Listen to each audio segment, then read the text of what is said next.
Today, as I walk into this silent lane, where time is at a standstill, but the spirits are high, with the will and the strength to change their lifestyles. Let's hear it from them, the story of their changing life.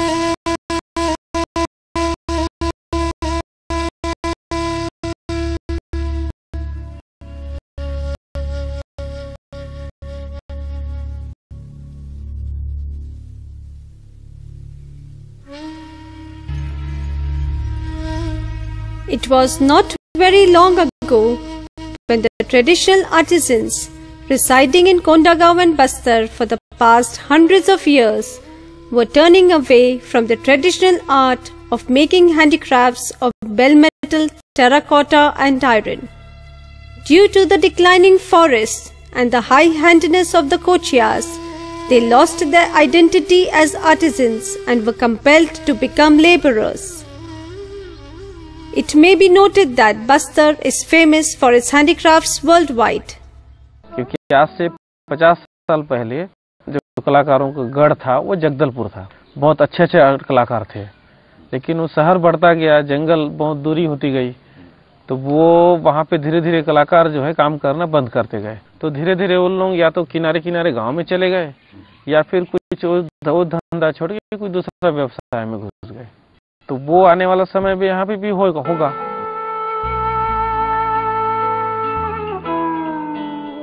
अब जब तक जंगल रहता करते, बाद में जैसे पहले जगदलपुर वाले थे वैसे हम लोग भी शायद अपना अपना दूसरा धंधा देख लेते या फिर और गांव की ओर निकल जाते जहाँ जंगल हो।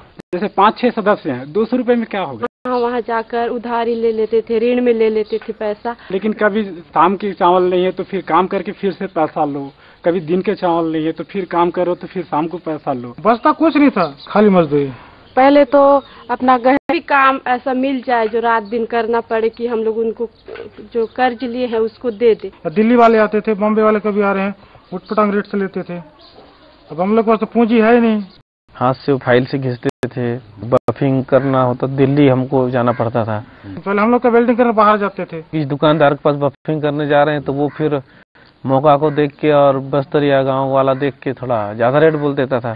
मार्केट वाले उठपटांग का रेट लेते थे, जो 200 का चीज को 500 बोल देते थे, हमको देना ही पड़ता था।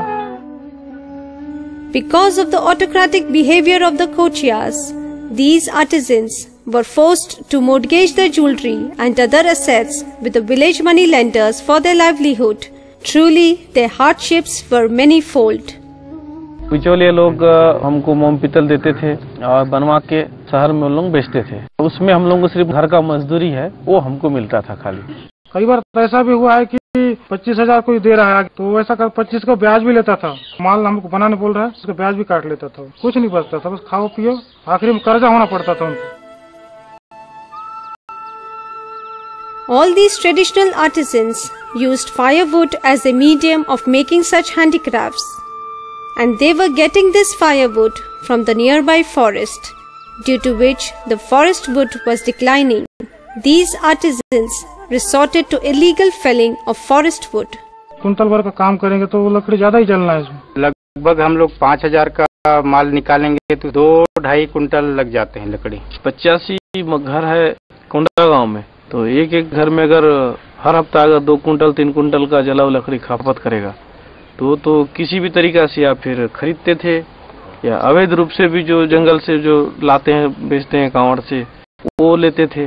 उसमें जंगल का बहुत ही कटाई, अवैध कटाई, बहुत ज्यादा तादाद में लकड़ी कटती थी। साइकिल से लाते थे तो पकड़ते थे, फिर जुर्माना लेते थे। धीरे धीरे जंगल क्या बहुत ये होते गया, किसी भी हालत में तो जंगल को ही नुकसान हो रहा था।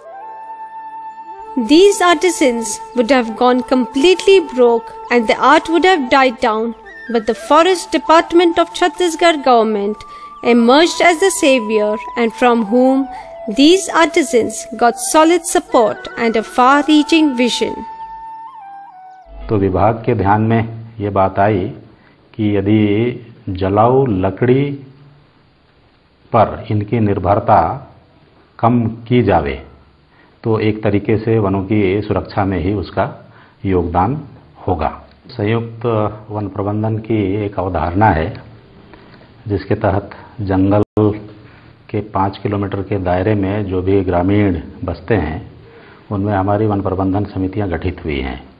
तो इसी उद्देश्य से वन विभाग जो शिल्पकार हैं उन्हें उनका समूह गठन करके उन्हें ईंधन के विकल्प के रूप में जो भी नई तकनीक या सुविधा मुहैया करा सकता है, इस उद्देश्य को लेके वन विभाग इन शिल्पकारों की मदद के लिए आया है। बायोटिक प्रेशर के हिसाब से वनों का ऊपर काफी दबाव है। उदाहरण के लिए जो बेल मेटल वाला जो और अन्य काष्ठ शिल्प कार्य कर रहे हैं उसको वनों से जलाऊ लकड़ी लाता है। जो जलाऊ लकड़ी की जंगल से ना लाते हुए उसको अन्य टेक्नोलॉजी इंप्रूव करके उसको वनों का दबाव कम करने भी एक हमारा इसमें होते उद्देश्य। Forest management committees were already in existence in Kondagaon. Now the Forest Department started activating and engaging these artisans. The goal was clear that illegal felling from the forest would stop. Pressure on the forest wealth should be minimized and the villagers should get alternative source for their usage. They should also take up the responsibility of forest protection.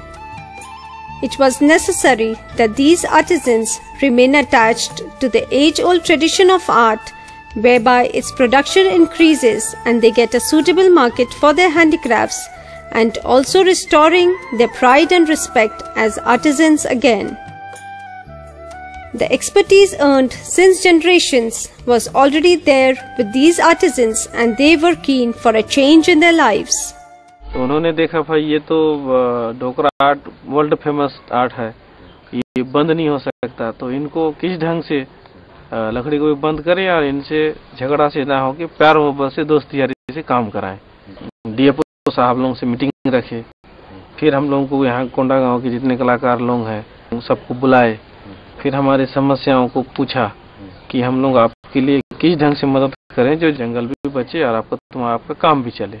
उन्होंने भी बताया कि आप अकेले में कर रहे हो तो अकेले में सरकार आजकल फायदा नहीं देती है, समूह बनाओ या संस्था बनाओ, उसमें सरकार ज्यादा पैसा देगी या फिर आपको विश्वास करेगी, बैंक लोन देगा। अभी तक सरकारी काम के लोग यहाँ पे आते रहे, समिति बनाओ, ऐसा करो, हमको साथ में लेके जाते थे 8-10 लोग, 1-2 महीना तक हमारे साथ आते थे, या उधर रुपया मिलता था, क्या होता था हमको तो कुछ पता ही नहीं चलता था। तो हम लोगों को भी वैसे विश्वास नहीं हो रहा था फॉरेस्ट का भी। हमारे सोच के सब कुछ उल्टा हो गया सर। अब जब भी आते हैं तो हमारे आम आदमी की तरह बैठने, हमको ट्रेनिंग देते थे, बताते थे, वन धन समिति से जुड़ो, बस्ती में भी बैठ के चर्चा करना चालू किए।